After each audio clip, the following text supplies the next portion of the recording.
Well, good morning and happy Monday. I am so glad to be here back with you as we continue our year of self-care.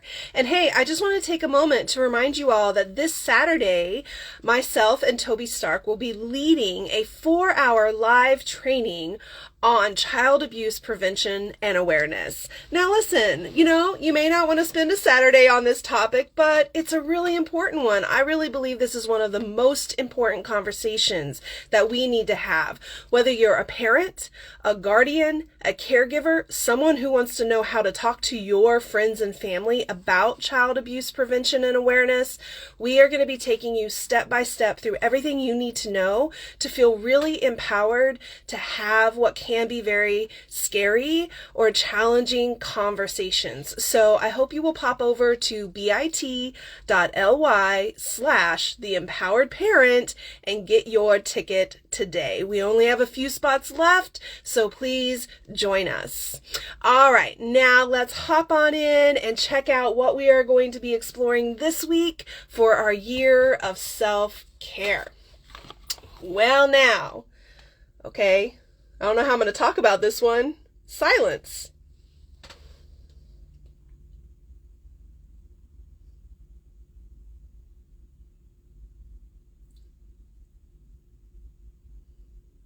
Yeah. Notice how that feels. To just sit in silence. No phone, no scrolling, no music, no TV, no background noise, no chitter chatter. Just being in the silence. Silence is good self-care. Rest your mind. Oh, this is such a good one for us. Yeah, when we have dysregulated nervous systems, a lot of time as a result of trauma, of course, a lot of time silence doesn't feel very comfortable. I mean, just in general, people aren't very comfortable with silence, right? That awkward silence at the dinner table, especially if you're out on a date. We want to fill every moment.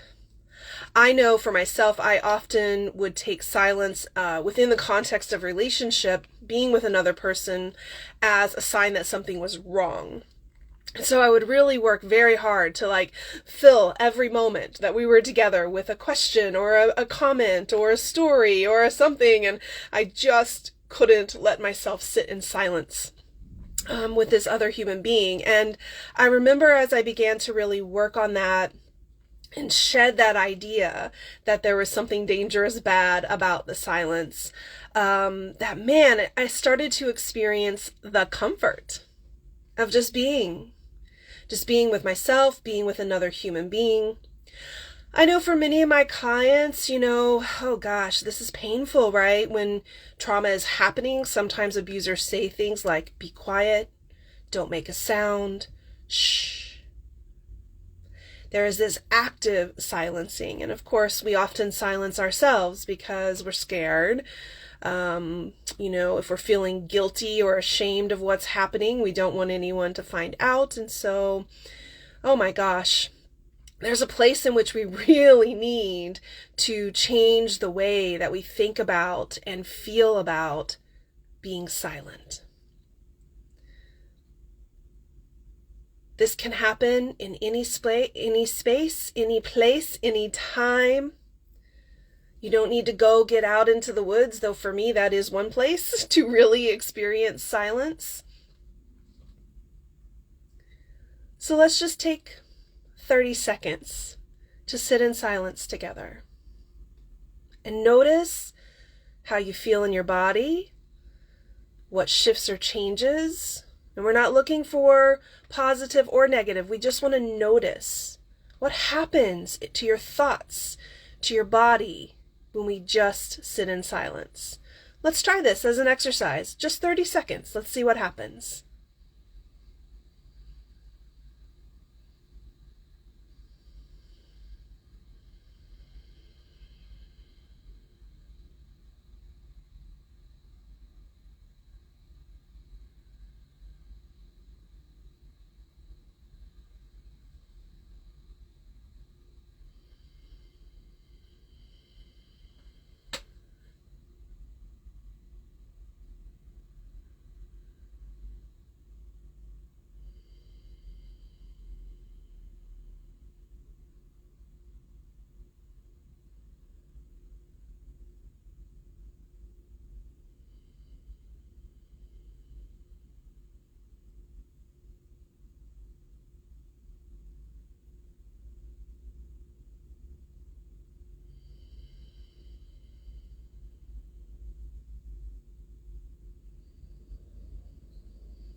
Take a moment to notice.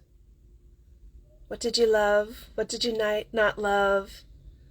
I noticed for me with the first 5 seconds was a little awkward. Like, okay, I'm feeling a little tense here.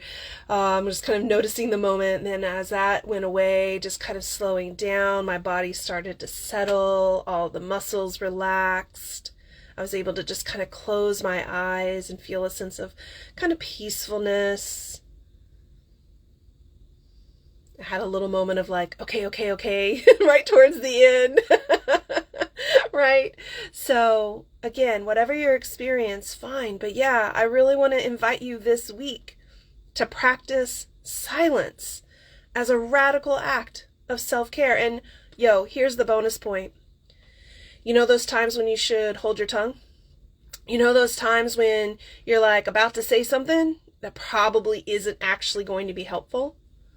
Or maybe it's you've been trying to use your words to convince somebody of something for a very long time, or you keep having the same arguments over and over again. That's a place where silence could be really, really powerful. What happens when I don't react in this moment? What happens when I disrupt this patterning by holding my tongue? Not in a suppressing your feelings in a thoughts kind of way, but just in a let me really check and make sure before I react and respond that words are what's actually needed right now.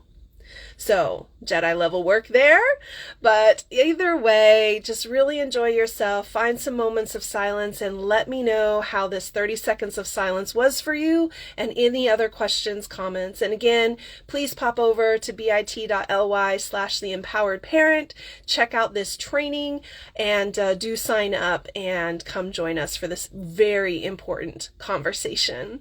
All right, y'all, as always, if there's anything I can do to be a support, I'm here, reach out. Until next time, take good care of you.